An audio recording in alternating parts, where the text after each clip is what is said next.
What parents can learn from childhood trauma: healing the past, loving the present. Hello, wonderful parents. Have you ever wondered whether the unpleasant experiences from your own past might be silently influencing how you raise your children today? Many of us carry emotional wounds from childhood that we've never truly faced. But here's the good news.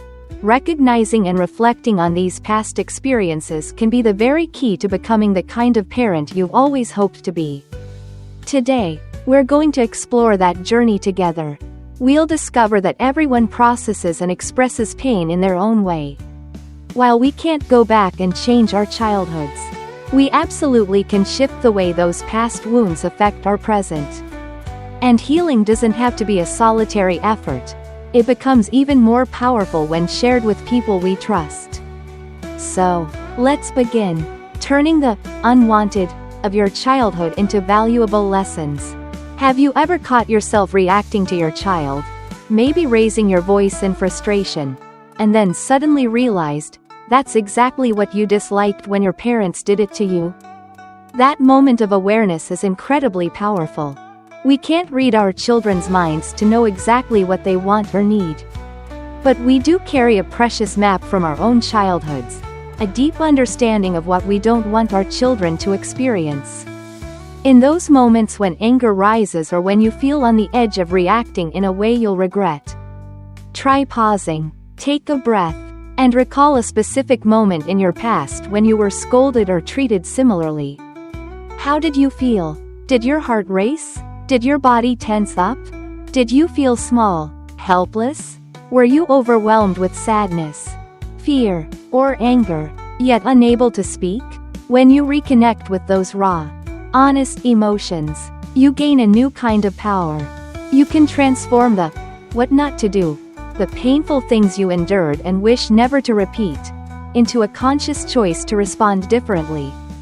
Let that memory be your inner compass.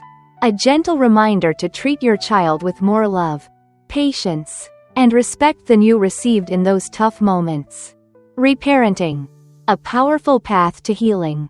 Lately, you might have come across the term, reparenting, a concept that's gained popularity in global conversations about mental health and parenting. But what exactly is it? And why is it so important?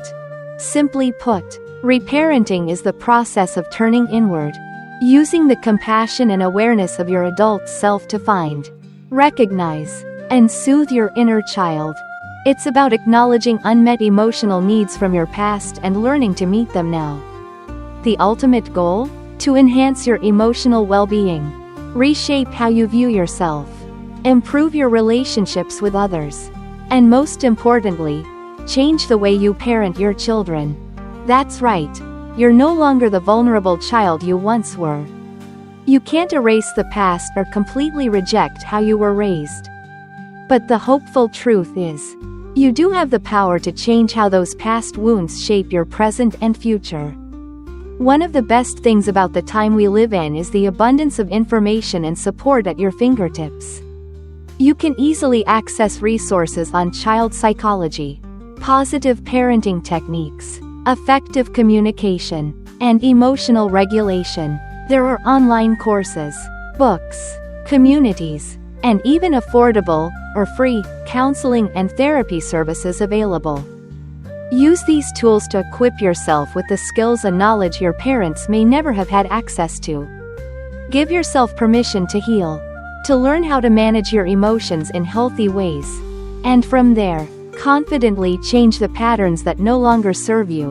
Build a parenting approach rooted in understanding, empathy, and love.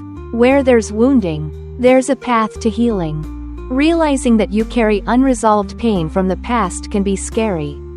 You might feel anxious, ashamed, or even guilty, like a burden to your family. Maybe you've worried, am I good enough? Or feared that you're destined to hurt your child in the same way you were hurt. Do these feelings sound familiar? These emotions are completely natural and valid. But here's the most important thing to remember. You always have a choice. And you always have the power to heal. We are so much stronger than we often give ourselves credit for. The wounds may be deep, but they do not have the power to define your life or your parenting, unless you let them. You have the full right to face the things that have been holding you back and to bravely begin your healing journey. As Oprah Winfrey once said so profoundly, "The things you fear have no power. It is your fear that has the power." The wound itself is not as terrifying as the belief that you'll never recover, or that you'll never be enough for your child. That's the real enemy, the hopelessness. Maybe you were taught to suppress your emotions as a child. Maybe you heard things like, "Don't be weak," or, "Your feelings don't matter." Maybe you were led to believe that talking about your struggles was a sign of weakness. But times are changing. We now live in a world that increasingly embraces emotional honesty, vulnerability, and healing. Don't be afraid to share your story, your pain, and your struggles with someone you trust. It might be your partner, a close friend, a supportive family member, or a trained therapist. Opening up doesn't just lighten your emotional load, it invites empathy, understanding, and strength.